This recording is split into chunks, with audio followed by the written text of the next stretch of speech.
Hello friends, welcome to our channel Mugaippavi vlogs.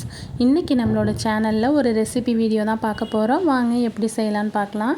நான் சப்பாத்திக்கு இப்போ மாவு பிசைஞ்சு வச்சுருக்கேன். கூட பேர் பண்ணுறதுக்கு ராஜ்மா கிரேவி தாங்க செய்ய போகிறேன். இதுக்கு சோக் பண்ண ராஜ்மாவை சேர்த்துக்கிறேன். வாட்டரை கொஞ்சமாக ஆட் பண்ணிக்கோங்க. லைட்டாக சால்ட்டு சேர்த்து ஒரு மீடியம் ஃப்ளேமில் 3 விசில் வச்சுக்கிறேங்க. அது ராஜ்மா வேக காட்டியும் நம்ம கிரேவிக்கு தேவையான இன்க்ரீடியன்ட்ஸ் எல்லாத்தையும் நம்ம கட் பண்ணி எடுத்துக்கலாம். என்ன தான் நம்ம குழந்தைங்களுக்கு பார்த்து சமைச்சு கொடுத்தாலும் அவங்க பிடிக்கலன்னு சில விஷயத்த ஒதுக்க தான் செய்கிறாங்க இல்லை. அப்படி தாங்க எங்கள் பாப்பாவும் பண்ணுவாங்க. நான் அவங்களுக்கு பிடிச்ச மாதிரி எதில் எந்த விஷயத்த இன்ஃப்யூஸ் பண்ணி கொடுத்தா அவங்க சாப்பிடுவாங்க, எது அவங்களுக்கு ரொம்ப ஃபேவரட்டாக இருக்குது அப்படி யோசித்து தான் ஒன்று பண்ணுவேன். இப்போ உள்ள குழந்தைங்கள்லாம் ரொம்ப பிடிவாதமாக அவங்களுக்கு வேணான்னா வேண்டான்றாங்க, வேணும்னா வேணுன்றாங்க. அந்த மாதிரி இருக்கிறதுனால நம்மளை எதுவுமே ஃபோர்ஸ் பண்ணி அவங்கள பண்ண வைக்க முடியாது இல்லைங்களா.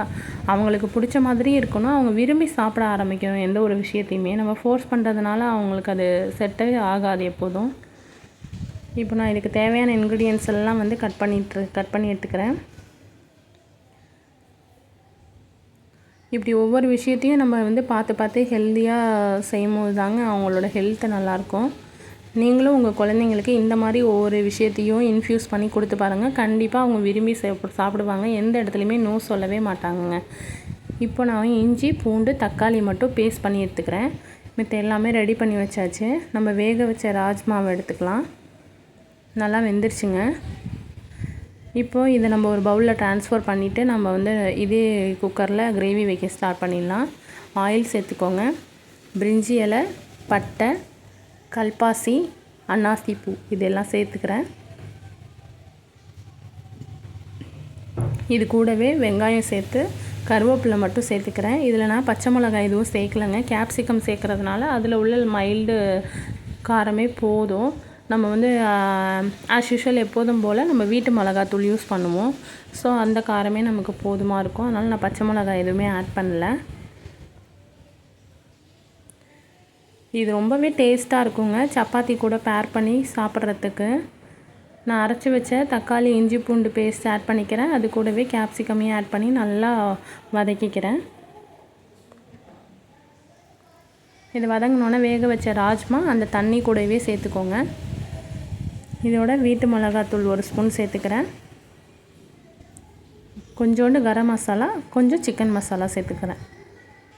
அவ்வளோதாங்க. இது நல்லா மிக்ஸ் பண்ணி விட்ருங்க. இந்த மசாலா ஸ்மெல்லாம் இதிலே போயிடும். இது கூட நம்ம அடுத்து தேங்காயும் சோம்பும் சேர்த்து அரைச்சி எடுத்துக்கலாம். அரைச்சி அதை கிரேவி கூட ஆட் பண்ணிவிடுங்க. தேங்காய் சேர்த்ததுக்கப்புறம் பெருசாக கொதிக்க விட வேணாங்க. ஒரு 5 மினிட்ஸ் கொதிச்சா போதும். அந்த மசாலா தேங்காய் எல்லாம் ஒன்று சேர்ந்து வந்துடும். இப்போ நல்லா தேவையான அளவு தண்ணி சேர்த்துக்கோங்க. நல்லா ஒரு 5 மினிட்ஸ் கொதிச்சா போதுங்க. தேங்காய் சேர்த்ததுக்கப்புறம் ரொம்ப எதையுமே கொதிக்க விடக்கூடாது. ஒரு 5 மினிட்ஸில் ஆஃப் பண்ணிடணும். இது கூட நான் ஒரு கைப்பிடி கொத்தமல்லி சேர்த்துருக்கேன். உப்பு பார்த்துக்கோங்க. உப்பு பார்த்துட்டு தேவைன்னா சேர்த்துக்கோங்க. உப்பு ஆட் பண்ணிட்டேங்க. இது நல்லா ரெடி ஆகிடுச்சு. இப்போ நம்ம சப்பாத்தியை தேய்ச்சி எடுத்துக்கலாம். நான் மாவு 1.5 மணி நேரத்துக்கு முன்னாடியே பிசைஞ்சு வச்சுட்டேங்க. மாவு பிசையும் போது எப்போதுமே சாஃப்டாகவோ ரொம்ப டைட்டாகவோ ரொம்ப லூஸாகவோ அந்த மாதிரி பிசையக்கூடாதுங்க. தொட்டால் நமக்கு மாவு அமுங்கணும். அந்த ஸ்டேஜில் தான் இருக்கணும். ஏன் சப்பாத்தி எப்போவுமே ஹார்டாலாம் இருந்ததில்லைங்க. நல்ல சாஃப்டாகவே தான் வரும்.